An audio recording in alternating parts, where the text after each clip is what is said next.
Kuna uchunguzi unaoendelea jinsi raia wa Sweden aliibiwa zaidi ya shilingi milioni 60. Hili ni jambo la kutisha kwa kuwa mtu huyu aliibiwa ndani ya jengo la heshima linalojulikana kama Harambee House. Harambee House ni jengo la kitaifa lenye ofisi za serikali ikiwemo ofisi ya rais. Gazeti linaeleza kuwa mtu huyu alidanganywa kwa ahadi ya kupewa kandarasi ya kuleta ambulansi. Kinachotia shaka zaidi ni kwamba wizi huu ulifanyika katika ofisi ya PS wa Wizara ya Mambo ya Ndani anayejulikana kama Omolo. Inasemekana kuwa aliibiwa na watu waliokuwa ndani ya ofisi hiyo pamoja na washirika wao wa karibu. Taarifa zinaonyesha kuwa aliyetoa habari hizi ni mtu wa karibu na PS Omolo.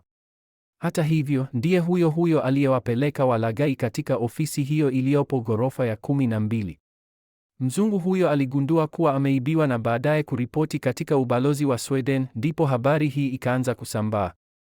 Inasemekana kuwa mmoja wa wahusika aligeuka na kuwa mtoa taarifa baada ya kuhofia kufichuliwa. Ndiye aliyewapigia walinzi wa lango na kuwaeleza kuwa kuna wageni muhimu wanaokuja na wasizuiliwe kuingia. Kutokana na ulinzi mkali wa jengo hilo, wageni hao walipewa ruhusa ya kuingia na hata kutumia lifti maalum.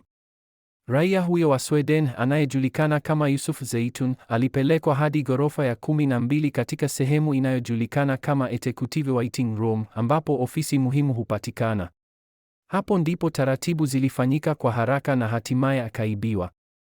Baada ya kugundua tukio hilo, aliripoti kwa ubalozi wa Sweden. Baadaye ilibainika kuwa watu 7 walikamatwa kuhusiana na tukio hilo. Majina yao ni pamoja na Jared Muniaro, Purity Njamio, Evans Simatua, Michael Musyoki, Geoffrey Weru Mundoni na Alan Mutahi Kaliuki. Inasemekana kuwa baadhi yao wana uhusiano wa karibu na maafisa wa serikali. Aidha, mmoja wa watuhumiwa, Purity Njeri, anaripotiwa kufanya kazi katika ofisi ya PS Omolo, huku Geoffrey Odoni akitajwa kuwa rafiki yake wa karibu. Vilevile, Jared Muniaro na Evans Simatua wanahusishwa na Seneta Chesang. Seneta huyo aliwahi kukamatwa tarehe 22 Januari 2021 kwa tuhuma za kumdanganya mfanyabiashara mmoja kwa jina Charles na kumuibia shilingi milioni 148 kwa ahadi ya kumpa kandarasi ya kusambaza kompyuta mpakato laptops katika ofisi ya naibu rais.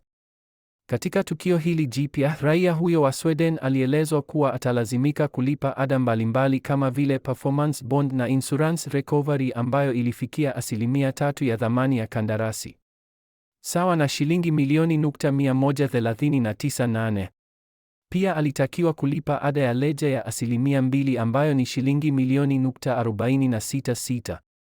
Alitakiwa pia kulipa ada ya pre-qualification ya shilingi milioni 11.6 kwa kandarasi moja au milioni 14.6 ili kupata kandarasi nyingi kwa kipindi cha miaka 5.